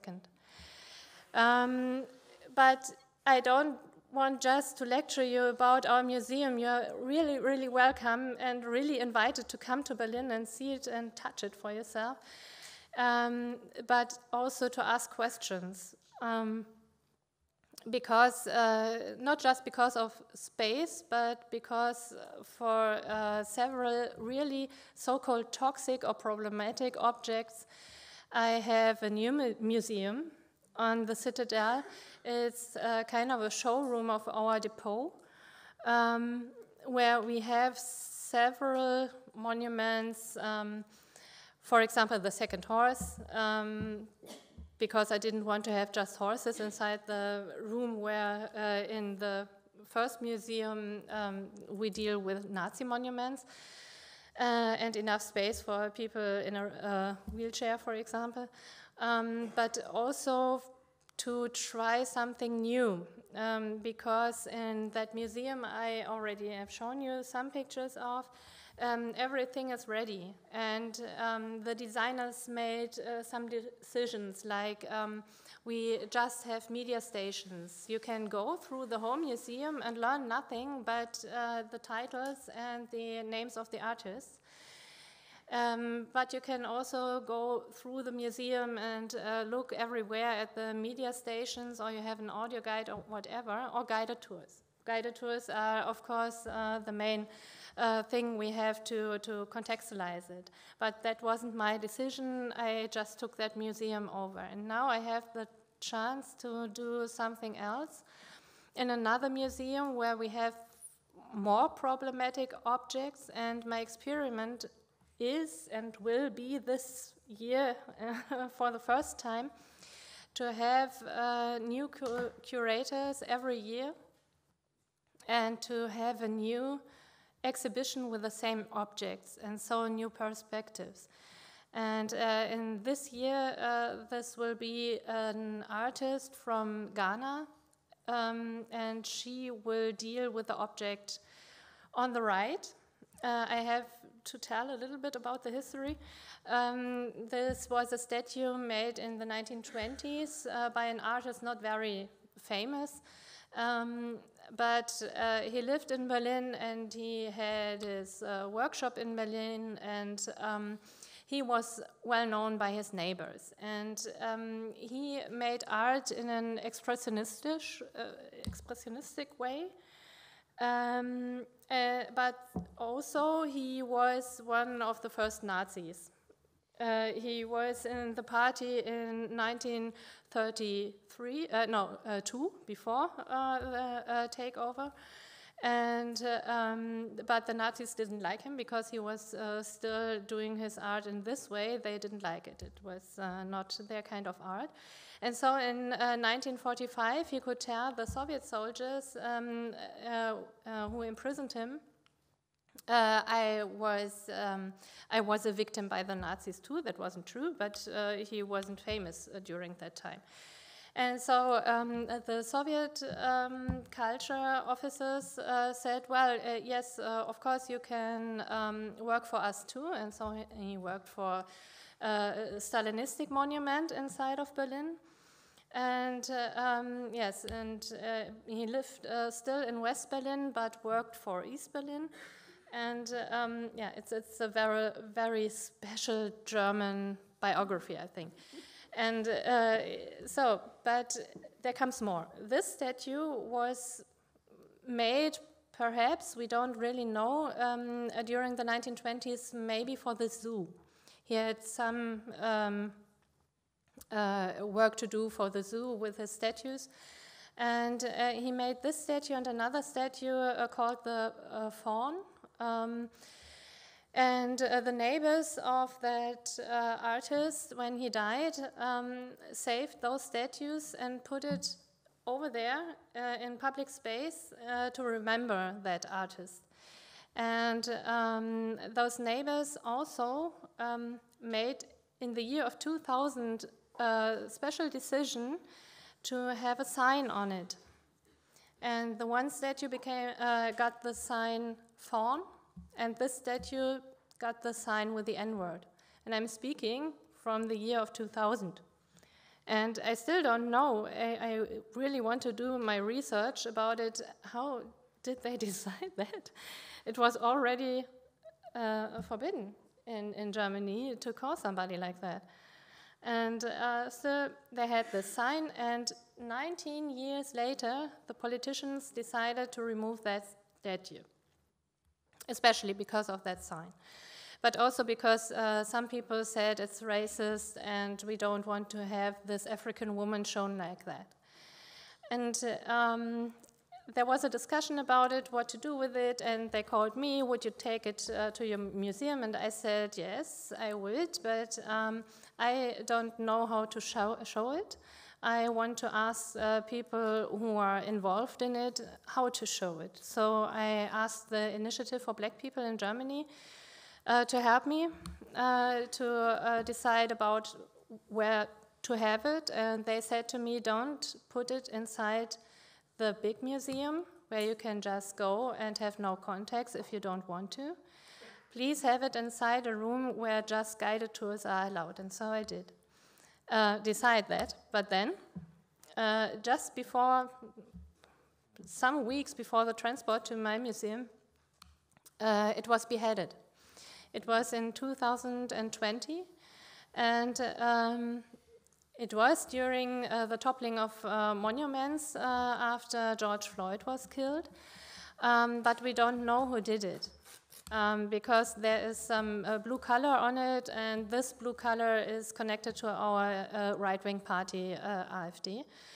And so we don't know what happened. The police couldn't find the head really, but it was still some of the hair of that statue. So I decided to show the statue like this, beheaded, but it's inside a showroom just for guided tours, and I don't show the sign with the N-word. That's still inside a depot where not the people can go. Yeah, and that is my goal. Yes, why Hitler's bust, you can see here, it came up last year.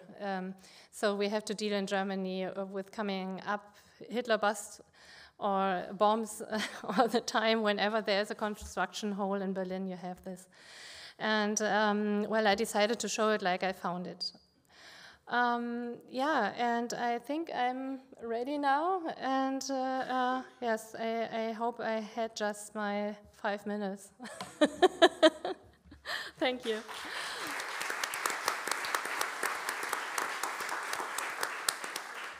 Merci, je suis vraiment désolée de vous avoir bousculé ainsi, mais si on veut qu'il y ait quelques échanges, on est déjà en retard. Je ne sais pas, Coralie, si on peut quand même avoir des échanges avec la salle, oui. Merci. Donc, bon, la question que ça me pose, c'est la réaction des scientifiques, des historiens. Quelles sont les réactions des collègues historiens qui travaillent avec vous à cette nouvelle manière de présenter et de faire venir les artistes dans cet endroit? Pour moi, c'est intéressant. Voilà, si la parole est à la salle.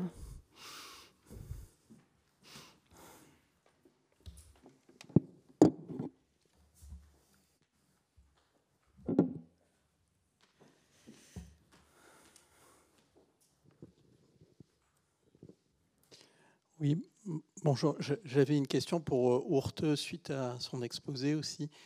Je crois avoir vu dans une présentation que vous aviez faite aussi sur Internet qu'une des difficultés que vous aviez dans ce musée, c'était éventuellement des personnes qui étaient aussi nostalgiques de ces systèmes, qui pouvaient éventuellement venir comme dans un lieu où, malgré tout ce que vous nous avez expliqué, ils pouvaient y trouver ce qu'eux, ils cherchaient, en quelque sorte, c'est-à-dire la présence dans un espace de ces représentations. Et je pensais que c'était peut-être intéressant que vous nous disiez un mot sur cette question-là aussi.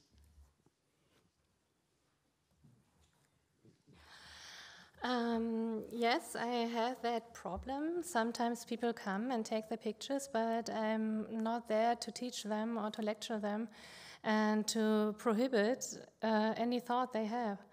I think I have to deal with it. I think everything I can do is talk about it,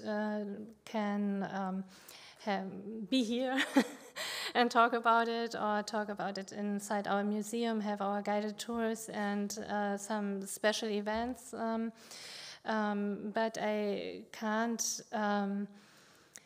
But I can't ask the people, what do you think about it? And if you're not thinking the right thing, or what I think is the right thing, you can leave again. I think that's not my approach. And sometimes it's difficult, of course, because the right-wing party comes and they want to see and touch Hitler's horses where Hitler had his hand on its knee and whatever. But still, I'm showing those monuments not in their own way they were meant to be or used to be. I have them inside. We already talked about how important it is for a monument or object like that to be in its own place. And if it's inside our museum, it's already contextualized. And I don't show it in its triumphant way. And I show everything that happened to it. For example, that horse has its bullet holes inside. You can touch them. You can put your finger on the wounds. And you can see what the police did when they took those horses. I think the more interesting story about that horse is not that Hitler had it, but what happened after that in the former GDR and West Germany. The police took it from a Nazi art collector in West Germany in 2015, I think. And involved was a Dutch detective, and really a crime story. And so that's the title of the crime story about Hitler's horses. But still, yes, sometimes I struggle with that, especially in this museum where you can see it's still kind of beautiful to go inside. And still there's just one perspective. It is the former German perspective on our history, because that are the monuments that were toppled down. And I don't have a space in that museum where I can show what perspective is still missing in public space, like our so-called Gastarbeiter. I don't know how to translate it. It's the people who built up our country after the Second World War and came from Turkey, from Spain, from Portugal, whatever. It's a special term, Gastarbeiter, the guest who came to work, whatever. And yeah, so I don't have the space for that perspective, for example. So I have the second museum to have more perspective, and especially from students. And you asked about the scientists. The scientists always say, oh, it's a great experiment, and you have to have courage. I don't know if it's courage what I have to have, but I have to have money for that. Because the ideas and the perspective, especially from the young people, is so great, and you don't have courage for. You don't have to have courage for that, but you have to have the possibilities to show it. Merci. Est-ce qu'il y a d'autres questions, puisqu'on a du temps? Enfin, moi, je faisais en sorte qu'on ait du temps pour les questions. Oui, il y a... Bonjour, merci pour votre table ronde. Je peux? Et j'avais une question pour Monsieur Ouvry par rapport à un texte sur lequel je suis tombé il y a un moment dans le cadre des recherches que je suis en train de faire sur l'art nouveau et les styles, enfin l'art nouveau qu'on appelait autrefois apparemment les styles Congo. Un texte qui m'a un peu flingué, à vrai dire, parce que maintenant je vois dans l'art nouveau que des éléphants morts et des racines, enfin l'arbre de latex, on va dire, enfin les caoutchoucs, pardon, parce que finalement l'art nouveau finalement est très construit à partir de tout ce que la Belgique avait ramené à un moment donné, des éléphants, des squelettes d'éléphants. Et évidemment, tous les caoutchoucs qui arrivaient, notamment au port d'Anvers. Et je me demandais si c'est un sujet que vous avez déjà traité au musée des Tervuren. Parce que du coup, je trouve que, pour moi, l'art nouveau que j'ai toujours vu comme quelque chose de visionnaire, même un peu écologique, maintenant, c'est un peu teinté enfin, c'est devenu pour moi un objet sensible, enfin, toujours très intéressant. Enfin, l'architecture d'art nouveau est extraordinaire d'un côté, mais d'un autre côté, maintenant, je trouve que... Voilà, je me demandais si c'est un sujet que vous avez déjà traité dans votre musée. Oui, merci. Il y a des chercheurs du musée, il y a des articles qui sont parus, des publications. Je voudrais quand même dire que il y a une coïncidence, et donc il est vrai que d'un point de vue temporel, il est vrai que l'apogée de l'Art Nouveau a coïncidé avec une partie de l'époque de l'État indépendant du Congo. Ceux qui font le lien entre les richesses de la Belgique et la colonisation, faut quand même un peu, par exemple, quand on parle de la sidérurgie, ça date de bien avant l'époque coloniale. Et donc j'avoue que ce lien qui est fait est un lien, oui, il y a coïncidence, mais un lien causal, c'est un peu loin. bien sûr, les produits de l'époque ont été utilisés, l'ivoire par exemple. La manière dont on voit l'ivoire aujourd'hui, je peux vous dire qu'au musée, on est assailli par des gens qui disent « on a de l'ivoire dans notre famille, qu'est-ce qu'on peut en faire ?» Et ils veulent tous l'amener au musée, et moi je n'en veux pas. Et donc s'ils l'apportent, on l'accepte, et puis on le met quelque part dans un endroit sécurisé. Oui, et il est clair que certains des grandes figures, Van Eidsvelde par exemple, qui a construit cet hôtel particulier, je crois que c'était Horta l'architecte, c'était une des grandes figures de l'époque. Mais de là à réduire l'art nouveau à un art colonial, c'est aller peut-être un peu loin. Mais certainement le traite, et par exemple dans le premier musée, dans l'orangerie du domaine, il y a des aspects donc ça a coïncidé. Mais de là à réduire l'art nouveau au style Congo, c'est peut-être aller un peu loin. En tant qu'historien, j'ai quelques doutes parfois à réduire. Mais c'est vrai que, oui, il y a des aspects où c'est comme, il est vrai que certains bâtiments, et d'ailleurs, le bâtiment du musée de Africa Museum a été construit avec de l'argent en provenance de l'époque coloniale, donc du Congo. Ça, c'est clair. Merci. C'est un vaste sujet. Hein. Madame ? Oui, c'est vrai, quand on voit aussi le bâtiment du Musée national de l'histoire de l'immigration aujourd'hui, il garde évidemment les traces de son passé.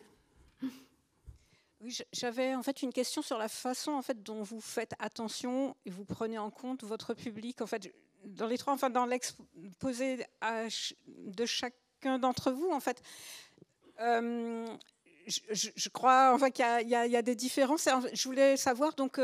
Pour chacun, quelle est la part que vous donnez à véritablement le feedback en fait, du public? Enfin, je pense à Montréal, c'est vraiment une tradition beaucoup plus ancienne qui permet aussi peut-être un peu plus d'anticiper et voilà, et de travailler en amont.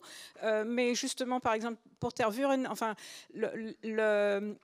les échecs de la nouvelle présentation qui était pourtant voulue pour justement faire cette mise à distance, enfin, ça pose peut-être la question de comment, voilà, est-ce qu'il y a eu des enquêtes de tests auprès du public pour voir comment il réagirait à la scénographie, et c'est la problématique de toute scénographie qui est elle aussi polysémique et qui peut avoir des impacts en fait très différents sur les gens.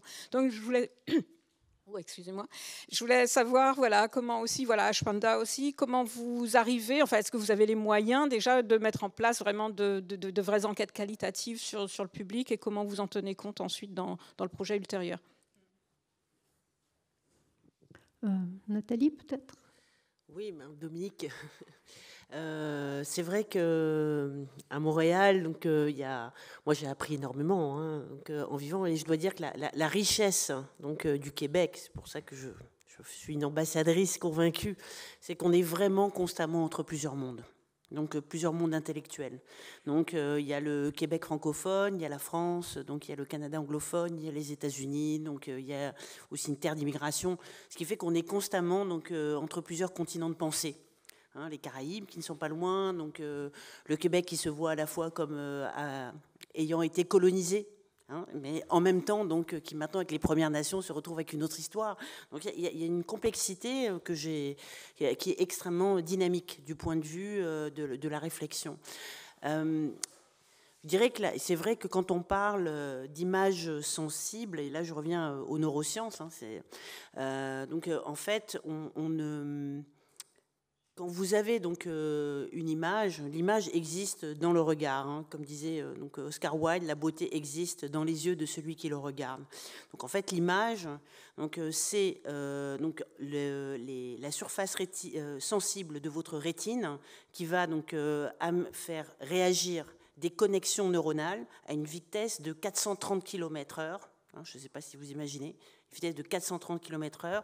Donc vous allez avoir ces connexions neuronales qui vont donc ensuite rendre matériellement observable par les neurosciences une image, donc grâce à ces types de neurones spécifiques. Et en même temps, il y a d'autres types de neurones donc, qui vont aller chercher à la même vitesse donc, dans des territoires dispersés de votre cerveau, donc à la fois donc, des substrats donc, liés à votre mémoire, votre souvenir, votre culture, vos émotions. Donc ça veut dire que ce que l'on intègre est immédiatement donc, intégré, ingéré donc, avec ce que vous connaissez comme culture. Et on n'y peut rien, c'est un processus qui est inconscient, rapide, instantané. D'où le fait de pouvoir donc, toujours travailler à avec plusieurs regards. L'idée, c'est de la médiation et non pas des guides conférenciers. On parle bien de médiation, donc est indispensable donc, pour pouvoir justement donc, voir d'une façon que l'on ne peut pas voir, physiologiquement parlant. Votre cerveau, il n'est pas fait pour être rationnel. Votre cerveau, donc, il vous raconte au plus vite donc, ce qui vous conforte pour comprendre le chaos du monde.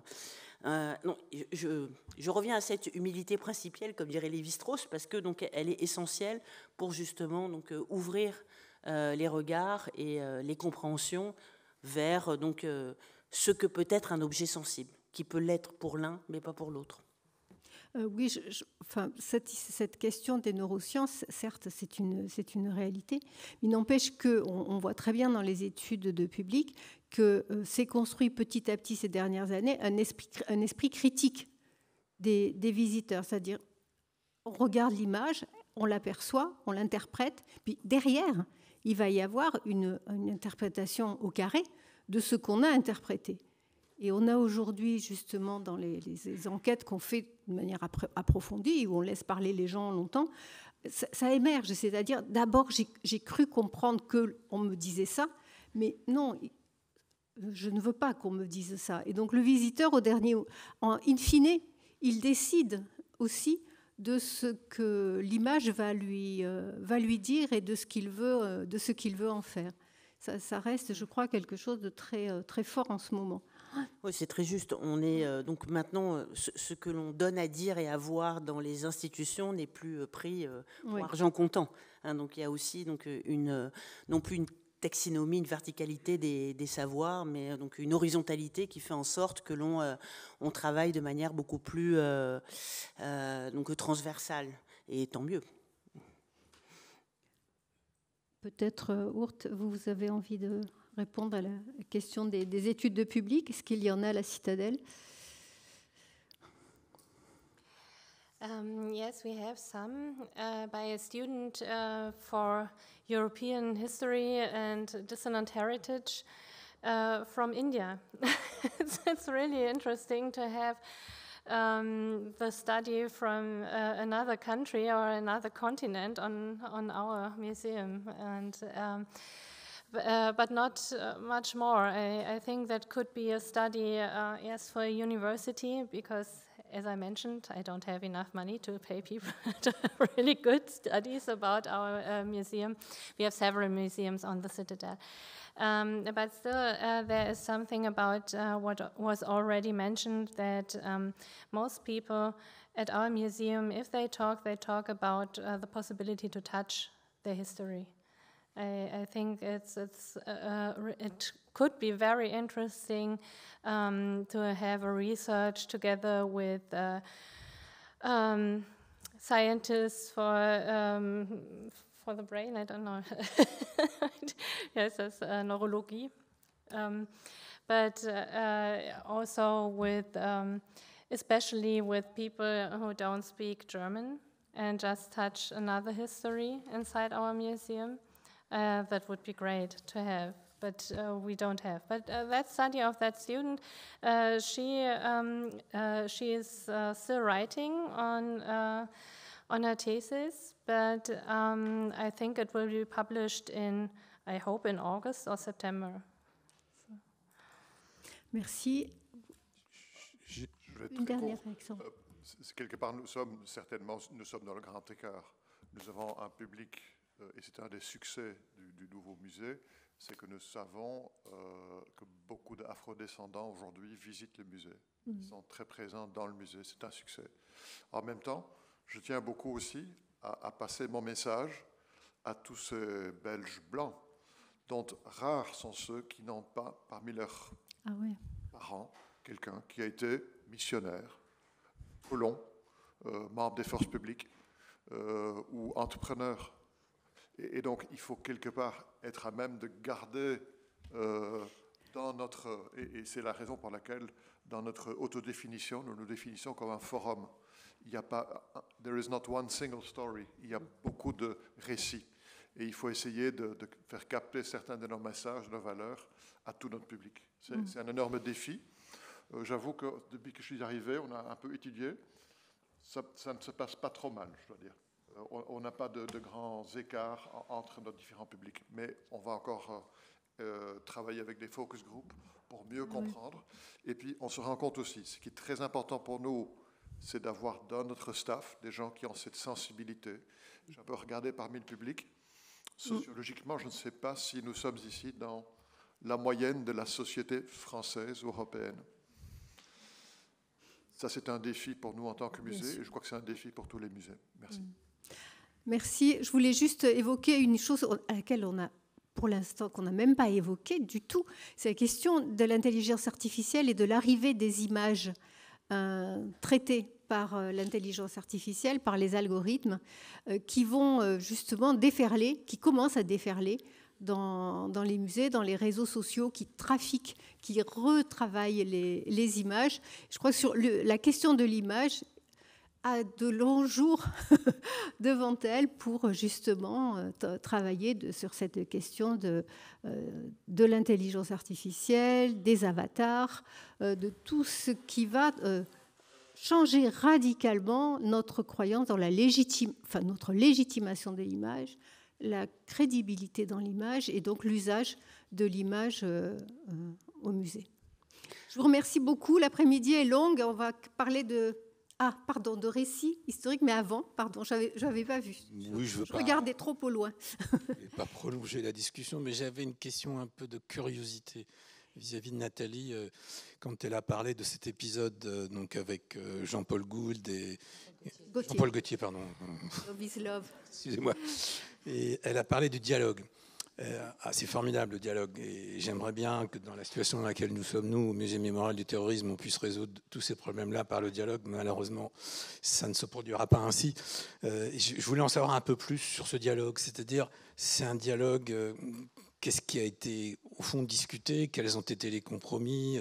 Voilà, je suis très curieux de savoir comment ça se passe. Voilà, c'est peut-être une question un peu en aparté, je ne sais pas, mais si la question de l'objet sensible, la sensibilité à l'égard d'un objet exposé devait se résoudre par le dialogue, ben voilà, on a une recette là. Oui, ça c'est un cas d'une situation de crise, effectivement, Henri. Bon, je dirais qu'on a parlé d'éthique. Maintenant, le mot éthique est dans la définition des musées, d'une part. Et effectivement, cette éthique, elle peut se rejoindre quand elle est polyphonique. Et quand on parle de polyphonie, c'est aussi la représentativité de ce que nous sommes dans les musées. Ça, c'est très juste. À l'Institut du monde arabe, aucun problème. Donc, vraiment, on est parfaitement représentatif. Dans le cas de cette crise, évidemment, il y a une injonction des médias, donc reprise par le public, à censurer. Moi, je suis contre. Ça, c'est ma position. Donc, ce qui s'est passé de manière très factuelle, c'est qu'une fois qu'on a eu cette injonction de la part des médias, comme quoi il fallait retirer cette coiffe insultante. Donc, elle a été mise à part. Moi, j'ai réfléchi à une solution. Je ne voulais pas céder aux sirènes de la censure et de l'indifférence. Donc, j'ai beaucoup travaillé. Il se trouve que j'étais en plus vice-président du Conseil des arts du Canada et qu'on travaille énormément sur l'inclusion des Premières Nations. J'ai travaillé beaucoup avec des juristes aussi, donc j'ai réfléchi. Et c'était de se dire, mais comment est-ce qu'on peut éviter d'être dans cette bipolarité clivante des positions pour trouver une solution? La solution, elle passe toujours par le dialogue, c'est clair. Et qui seront les personnes qui vont accepter de pouvoir jouer le jeu? Jean-Paul Gaultier ne comprenait rien. Donc moi, je lui ai dit, vous savez, c'est très important. Il faut vraiment que vous soyez sensible donc, à cette demande, parce qu'en fait, la question des Premières Nations, la question autochtone, elle est très méconnue en Europe. Elle le demeure, d'ailleurs, à part en Nouvelle-Calédonie. Et finalement, il y a Kent, Monkman, qui est un artiste très connu et qui a une vraie légitimité sur la question, puisqu'il a beaucoup travaillé sur les récits historiques. Il a beaucoup revisité l'histoire. Donc, c'est en discutant avec Kent, en disant mais quelle réponse artistique et esthétique on peut amener envers cette problématique.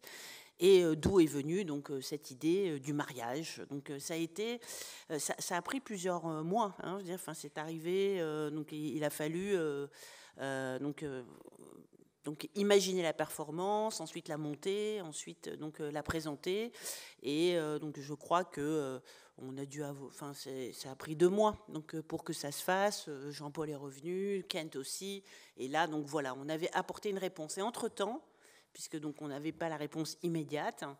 Bon, il y avait une présentation très ponctuelle dans l'espace d'exposition où l'œuvre était mise au sol avec des œuvres de Kent en disant il va y avoir une performance, il va y avoir un geste. Et en fait, ça s'est extraordinairement bien passé. C'est assez unique en fait. Mais ça n'a pas été facile et la solution n'est pas arrivée tout de suite parce qu'il y a beaucoup de pression pour réagir immédiatement, sauf que, encore une fois, la censure ne sert à rien, elle n'explique rien. Peut-être je peux compléter à ma façon, qui est une façon de linguiste. Dans dialogue, il y a l'idée qu'on est deux, on dialogue, on est deux. Peut-être qu'il faut se référer au terme de dialogisme, au concept de dialogisme en linguistique, qui signifie que à travers ce qu'on dit, à travers le discours, il y a une polyphonie de discours. Il y a beaucoup plus de discours que deux. Et c'est peut-être ça ce qui s'est passé, c'est-à-dire l'ouverture au dialogisme, peut-être qu'au dialogue. C'est une piste. Et je dois dire, il y a une chose très, très intéressante qu'on a dit au début, c'est que très souvent, en fait, c'est une erreur, qu'il y a une maladresse, ça vient d'une bonne intention, parce qu'on n'est pas toujours très vigilant, notamment parce qu'on a une cause qui nous finalement nous obsède ou nous anime et nous empêche de voir des à côté. Nous, on était vraiment sur la cause LGBT. Donc c'était vraiment ce projet, c'était l'année de la paix, donc on venait d'ouvrir un grand pavillon pour la paix, donc on était sur l'éducation et on avait on avait ce but-là. Du coup, il y a quelque chose qu'on n'a pas vu, qui était, parce qu'il était resté totalement inconnu, sous le radar, depuis 2011, 6 ans. Mais 6 ans plus tard, c'était plus la même chose. Et au Québec, en plus, on était moins avertis sur cette question un tout petit peu à cette époque-là par rapport au monde anglophone. Je crois qu'on va arrêter, sinon on va se faire gronder par les collègues qui s'occupent de la table ronde suivante.